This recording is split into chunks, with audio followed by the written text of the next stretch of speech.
তাইওয়ানে টানেলে train দুর্ঘটনায় ৪১ জন নিহত, আহত ৬০, অনেক যাত্রী আটকে থাকার শঙ্কা।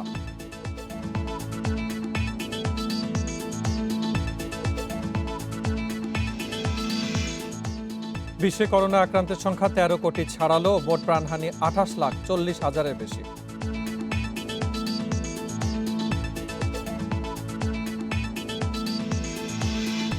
মিয়ানমারের সেনাবিরোধী বিক্ষোভে গেরিলা হামলার আহ্বান গণতন্ত্রপন্থীদের, ২ মাসে নিহত প্রায় ৫৫০।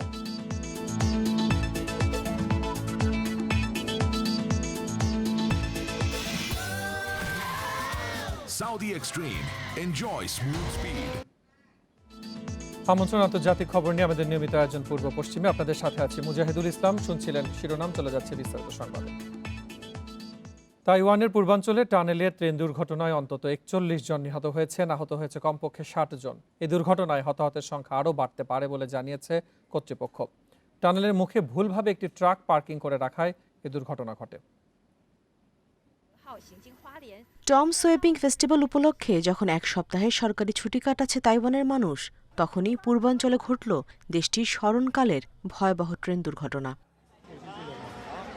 ফায়ার সার্ভিস জানিয়েছে 408 টারোকো এক্সপ্রেসের ট্রেনটি ঘণ্টায় ১৩০ কিলোমিটার বেগে তাইপে থেকে তাইতুংয়ের দিকে যাচ্ছিল।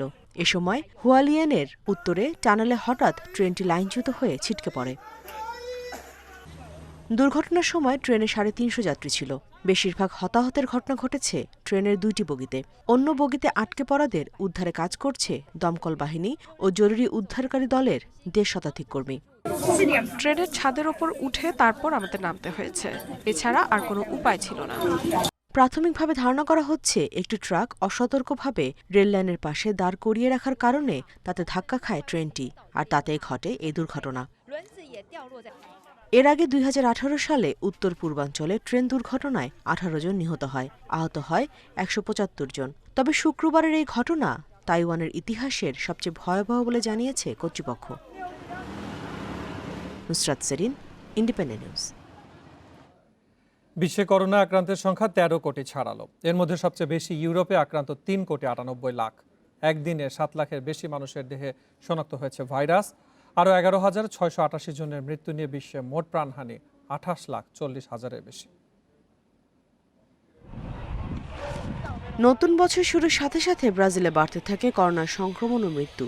সে ধারাবাহিকতায় ৩১শে মার্চ সর্বোচ্চ ৩,৯০০ মানুষের মৃত্যুর সাক্ষী হয় দেশটি। এর একদিন পর বৃহস্পতিবার ব্রাজিলে প্রাণ গেছে ৩,৬৭৩ জনের। আক্রান্ত ৮৯,০০০-এর বেশি, যে দেশটিতে সংক্রমণ শুরুর পর দ্বিতীয় সর্বোচ্চ। ৪ মাস পর ভারতে একদিনে সর্বোচ্চ মৃত্যুর রেকর্ড হয়েছে। প্রাণ গেছে ৪৬৮ জনের। নতুন শনাক্ত ৮১,০০০-এর বেশি। এই সংখ্যা ৬ মাসের মধ্যে একদিনে সর্বোচ্চ। দেশটিতে মোট আক্রান্ত ১,২৩,০০,০০০। সংক্রমণ বাড়ায় নতুন করে কড়াকড়ি আরোপ করছে বিশ্বের বিভিন্ন দেশ। ইস্টার সপ্তাহ উপলক্ষে কড়াকড়ি বাড়িয়েছে মেক্সিকো, পেরু, পর্তুগাল। সংক্রমণ রোধে আবারও সীমান্ত বন্ধ ঘোষণা করেছে চিলি। বিশ্বের বিভিন্ন দেশ যখন নতুন ঢেউ সামলাতে হিমশিম খাচ্ছে, তখন যুক্তরাষ্ট্রে কিছুটা কমেছে করোনার প্রাদুর্ভাব। বৃহস্পতিবার দেশটিতে নতুন করে ৯৫২ জনের মৃত্যু হয়েছে। একদিন আগেও এই সংখ্যা ছিল ১১০০-র বেশি। এমন পরিস্থিতিতে অনেক রাজ্যেই খুলতে শুরু করেছে বিনোদন কেন্দ্র। Nusrat Serin, Independent News. করোনার প্রকোপ বাড়লেও ইউরোপের দেশগুলোতে অপ্রত্যাশিতভাবে ধীর গতিতে টিকা কার্যক্রম চলছে বলে মন্তব্য করেছে বিশ্ব স্বাস্থ্য সংস্থা। অন্যদিকে মার্কিন প্রতিষ্ঠান ফাইজারের টিকার দ্বিতীয় ডোজ নিলে ৬ মাস করোনা থেকে ৯১% সুরক্ষা পাওয়া যাবে বলে জানিয়েছে যুক্তরাষ্ট্রের centre for disease control and prevention, CDC.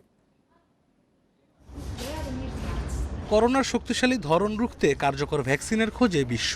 এরই মধ্যে বেশ কয়েকটি প্রতিষ্ঠান টিকা আবিষ্কার করলেও চাহিদা অনুযায়ী যোগান দিতে পারছে না কেউই। আর এই সংকটের মধ্যেই ১.৫ কোটি ডোজ টিকা নষ্ট হওয়ার খবর দিল মার্কিন প্রতিষ্ঠান জনসন অ্যান্ড জনসন। প্রতিষ্ঠানটির কর্মকর্তারা জানায়, কারখানার টিকা তৈরির প্রক্রিয়ায় গোলযোগ ও উপাদানের গুণগত মান নিয়ে প্রশ্ন ওঠায় এসব টিকা নষ্ট করা হয়েছে।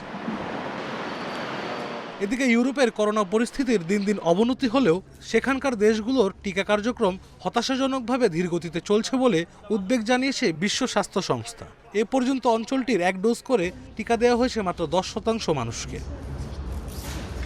ফাইজারের টিকার দ্বিতীয় ডোজ নেয়ার পর সংক্রমণের সম্ভাবনা শতকরা 91% কমে যায় বলে দাবি মার্কিন রোগ নিয়ন্ত্রণ সংস্থা সিডিসির। এছাড়াও টিকার 2টি ডোজ নিলে 6 মাস পর্যন্ত করোনা থেকে সুরক্ষা পাওয়া যাবে বলেও জানায় তারা। টিকাটির তৃতীয় ধাপের পরীক্ষায় প্রায় 4 লাখ মার্কিনের উপর গবেষণা চালানোর পর প্রকাশ করা হয়েছে এই তথ্য। আশরাফ শুভ, ইন্ডিপেন্ডেন্ট নিউজ। বাইডেনের মহাপরিকল্পনা সিদ্ধান্তে রমরমা আন্তর্জাতিক শেয়ার বাজার। বৃহস্পতিবার প্রথমবারের মতো 4000 পয়েন্টের সীমা পার হয়েছে যুক্তরাষ্ট্রের S&P 500 সূচক। বেড়েছে নাসডাক এবং ডাও জোন্স সূচকও। আর এই প্রভাবে শুক্রবার ইতিবাচক এশিয়ার শেয়ার বাজার। জাপান ও দক্ষিণ কোরিয়ার পুঁজিবাজারে সূচক 1% পর্যন্ত বেড়েছে। ইতিবাচক অবস্থানে চীনের সাংহাই সূচকও। হংকং ও অস্ট্রেলিয়ার পুঁজিবাজারের সূচকের উত্থানে লেনদেন শেষ হয়েছে।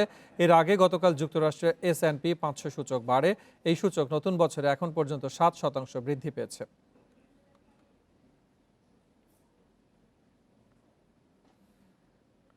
গেরিলা হামলার আহ্বান জানিয়েছে মিয়ানমারের জান্তা সরকার বিরোধী বিক্ষোভকারীরা। শুক্রবার নতুন করে ইন্টারনেট বন্ধ করে দেয়ায় রেডিও বার্তায় আহ্বান জানানো হয়। এদিকে জান্তা বিরোধী অভিযানে নিহতদের মধ্যে অন্তত 40 শিশু রয়েছে বলে জানিয়েছে সেভ দ্য চিলড্রেন। সেনা অভ্যুত্থানের 2 মাস পার করছে মিয়ানমার। বৃহস্পতিবার বিক্ষোভ সহিংসতায় নিহতদের স্মরণে মোমবাতি জ্বালিয়ে কর্মসূচি পালন করে গণতন্ত্রপন্থীরা। এ সময় রাজপথ না ছাড়ার ঘোষণা দেয় তারা। সেই সাথে ছিল সুচিসহ রাজনৈতিক নেতাদের মুক্তির দাবি। 2 মাসের রক্তক্ষয়ী সংঘর্ষ ও আন্তর্জাতিক চাপের পরও অবস্থার কোনো উন্নতি হয়নি মিয়ানমারে। প্রতিদিনই বিক্ষোভ দমাতে চড়াও হচ্ছে পুলিশ, ঘটছে প্রাণহানি। 1 ফেব্রুয়ারি সামরিক অভ্যুত্থানের পর থেকে সেনাবিরোধী আন্দোলনে নিরাপত্তা বাহিনীর হামলায় নিহতের সংখ্যা প্রায় 550, যার মধ্যে 40 জনেরও বেশি শিশু রয়েছে বলে জানিয়েছে আন্তর্জাতিক সংস্থা সেভ দ্য চিলড্রেন। এদিকে মিয়ানমারের ক্ষমতাচ্যুত নেত্রী অং সান সুচির বিরুদ্ধে সরকারি গোপনীয়তা আইন লঙ্ঘনের অভিযোগ এনেছে দেশটির জান্তা সরকার। সুচির বিরুদ্ধে আনা অভিযোগগুলোর মধ্যে এটি সবচেয়ে গুরুতর বলে জানিয়েছে বার্তা সংস্থা রয়টার্স। এই আইনে দোষী সাব্যস্ত হলে সুচির 14 বছর পর্যন্ত কারাদণ্ড হতে পারে। Nusrat Jerin, independent news. ফিলিপাইনে গত 5 বছর অন্তত 61 আইনজীবী, বিচারক ও প্রসিকিউটর নিহত হয়েছেন। এই সময় দেশটির অনেক আইনজীবী আক্রমণের শিকার হয়েছেন বলে জানিয়েছে নতুন প্রতিবেদন। ফ্রি লিগাল অ্যাসিস্ট্যান্স গ্রুপের তথ্যানুসারে প্রেসিডেন্ট রদ্রিগো দুর্তেতের আমলে এই হত্যার সংখ্যা 50 বছরের সর্বোচ্চ। যদিও সকল হত্যার পরিপ্রেক্ষিতে কোনো সরকারের পক্ষ থেকে কোনো মন্তব্য পাওয়া যায়নি। ন্যাশনাল ইউনিয়ন অব পিপলস লয়ারের বিশেষ বিচারপতি দিয়েগো গার্সিয়া সায়ান এসব হত্যার সুষ্ঠু তদন্তের জন্য জাতিসংঘের প্রতি আহ্বান জানিয়েছেন।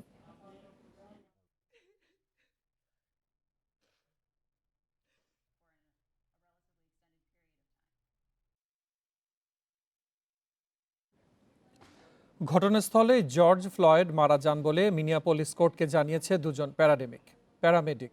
কোর্টকে আরও জানায় ফ্লয়েডকে পরীক্ষার সময় তারা কোনো পালস পাননি। প্যারামেডিকের সেথ ব্রাভরিন্ডার বলেছেন তারা ফ্লয়েডকে পরীক্ষার জন্য পুলিশ কর্মকর্তা ডেরেক শাভিনকে সরে যেতে বলেন, কিন্তু তিনি 9 মিনিটেরও বেশি সময় ধরে ফ্লয়েডের ঘাড়ে তার হাঁটু চেপে ধরে বসেছিলেন। ধারণা করা হচ্ছে তাতেই দম বন্ধ হয়ে মারা যান ফ্লয়েড। এছাড়া ফ্লয়েড হত্যাকাণ্ডের বিচারের 4র্থ দিনে ফ্লয়েডের বান্ধবীর সাক্ষ্য গ্রহণ করে আদালত। এই ঘটনার পর বরখাস্ত করা হয় ডেরেককে, তবে তিনি শুরু থেকে হত্যাকাণ্ডের অভিযোগ অস্বীকার করে আসছেন।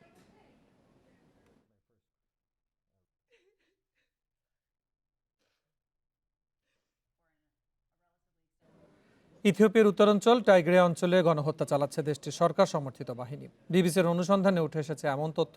এর আগে মার্চের শুরুতে সেনাবাহিনীর নির্যাতনের 5টি ভিডিও ফুটেজ সামাজিক যোগাযোগ মাধ্যমে ভাইরাল হয়। তাতে দেখা যায় সেনাবাহিনীর পোশাক পরা কয়েকজন সদস্য বেসামরিক নাগরিকদের উপরে গুলি চালাচ্ছে। পরে সেই মরদেহ পাহাড় থেকে ফেলে দেওয়া হয় বলেও দেখা যায় সেই ফুটেজে। এসব ফুটেজের তথ্যতা যাচাই করে প্রতিবেদন প্রকাশ করে বিবিসি। এদিকে গত বছর টাইগ্রেতে শুরু হওয়া সংঘর্ষের পরে পর্যন্ত 2000 মানুষ নিহত হয়েছে বলে জানিয়েছে বেলজিয়াম ভিত্তিক একটি গবেষণা দল। বেঁচে যাওয়াদের সাক্ষাৎকারের পাশাপাশি নানা তথ্য উপাত্তের ভিত্তিতে গবেষণা দলটি দাবি করে টাইগ্রেতে 150 গণহত্যার ঘটনা ঘটেছে। তবে সব অভিযোগের বিষয়ে এখনও কোনো মন্তব্য করেনি ইথিওপিয়া সরকার।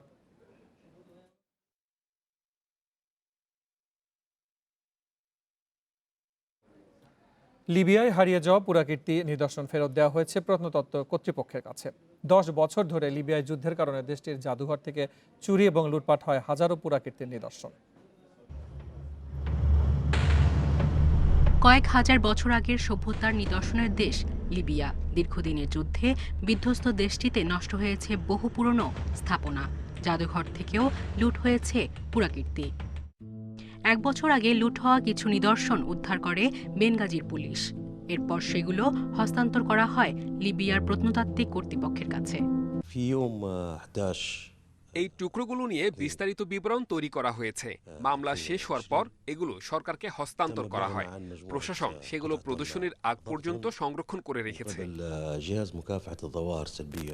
হারিয়ে যাওয়া নিদর্শনের মধ্যে পাওয়া গেছে গ্রিক ভাস্কর্য, পুরনো মুদ্রা এবং পাথর। পাওয়া গেছে 40 দশকের কিছু পুরাতন নিদর্শনও।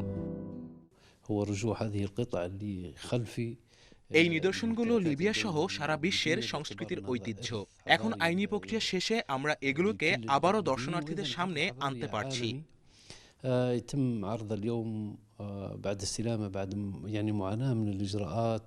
পুরাকীর্তি এই নিদর্শনগুলো পুনরুদ্ধারের মাধ্যমে ভবিষ্যৎ প্রজন্মকে লিবিয়ার ইতিহাস সম্পর্কে জানানো যাবে বলে আশাবাদী দেশটির পুরাতত্ত্ব কর্তৃপক্ষ। সায়রা খান, ইন্ডিপেন্ডেন্ট নিউজ। প্রাণীদের টিকা দেওয়ার সিদ্ধান্ত নিয়েছে যুক্তরাষ্ট্রের একটি চিড়িয়াখানা। বিশেষ এই টিকা তৈরি করছে প্রাণীদের ওষুধ প্রস্তুতকারী মার্কিন প্রতিষ্ঠান জুটিস। এরই মধ্যে 13টি প্রাণীকে পরীক্ষামূলকভাবে টিকা দেওয়া হয়েছে। চূড়ান্ত অনুমোদন পেলে এপ্রিলে পাওয়া যাবে ফুল ডোজ। অতি সংক্রামক করোনা ভাইরাস ছড়ায় একজন থেকে আরেকজনের দেহে। গবেষকরা বলছেন কেবল মানুষই নয়, পশু পাখির মধ্যেও ছড়াতে সক্ষম করোনা। আর সেই ধারণা থেকেই প্রথম প্রাণীদের টিকা দেওয়ার কথা ভাবছেন যুক্তরাষ্ট্রের দ্য স্যান ডিয়েগো নামের চিড়িয়াখানাটি। প্রাণীদের জন্য বিশেষ এই টিকা তৈরি করেছে জুটিস নামের একটি পশুদের ওষুধ কোম্পানি। শুরুতে বিড়ালদের জন্য টিকা আবিষ্কার করলেও পরে সব পশু পাখিকে টিকা কর্মসূচির আওতায় আনার সিদ্ধান্ত নেয় তারা। কর্মচারীরা গরিলার সঙ্গে সময় কাটানোর সময়ই আমাদের ভাইরাস ছড়ানোর উদ্বেগ তৈরি হয়।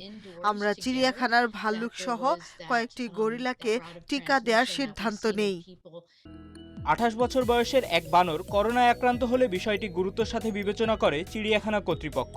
পরে বানরটিকে পরীক্ষার জন্য টিকার 2টি ডোজ দেওয়া হয়, তবে এখনও এর কোনো পার্শ্ব প্রতিক্রিয়া দেখা যায়নি। চিড়িয়াখানার কর্তৃপক্ষের মতে এটিই পৃথিবীর প্রথম বানর যাকে করোনা টিকা দেয়া হলো। এছাড়া 5টি বনবোস, 4টি ওরাংওটাং ও 3টি গরিলাকেও টিকা দেয় তারা। এপ্রিলের প্রথম দিকে দ্বিতীয় ডোজটি দেয়া হবে বলে জানায় চিড়িয়াখানার স্বাস্থ্য কর্মকর্তারা। তবে পর্যাপ্ত টিকা না থাকায় ব্যাহত হচ্ছে তাদের টিকা কর্মসূচি। আমাদের মাংসাশী প্রাণীগুলো বেশি ঝুঁকিতে রয়েছে। টিকাটি চূড়ান্তভাবে নিরাপদ ও কার্যকর প্রমাণিত হলে আমাদের চিড়িয়াখানার সব প্রাণীকে আমরা দ্রুত টিকাদানের আওতায় নিয়ে আসব। প্রথমে স্যান ডিয়েগো চিড়িয়াখানা থেকে পরীক্ষা চালানোর অনুমতি পেলেও বর্তমানে অন্যান্য চিড়িয়াখানার অনুমোদন চাচ্ছে টিকা নির্মাণ প্রতিষ্ঠানটি। চূড়ান্ত অনুমতি পেলে যুক্তরাষ্ট্র সহ পুরো বিশ্বে এই টিকা সরবরাহ সম্ভব বলে জানায় কর্মকর্তারা। মাহমুদুর নবী, ইন্ডিপেন্ডেন্ট নিউজ। পূর্ব পশ্চিম শেষ করবার আগে প্রধান শিরোনামগুলো জানিয়ে দিচ্ছি আরেকবার। তাইওয়ানে টানেলে ট্রেন দুর্ঘটনায় 41 জন নিহত, আহত 60, অনেক যাত্রী আটকে থাকার শঙ্কা।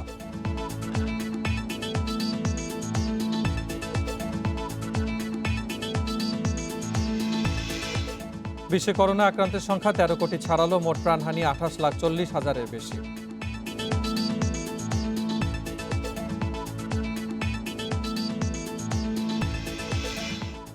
মিয়ানমারের সেনাদের বিরুদ্ধে গেরিলা হামলার আহ্বান গণতন্ত্রপন্থীদের, 2 মাসে নিহত প্রায় 550।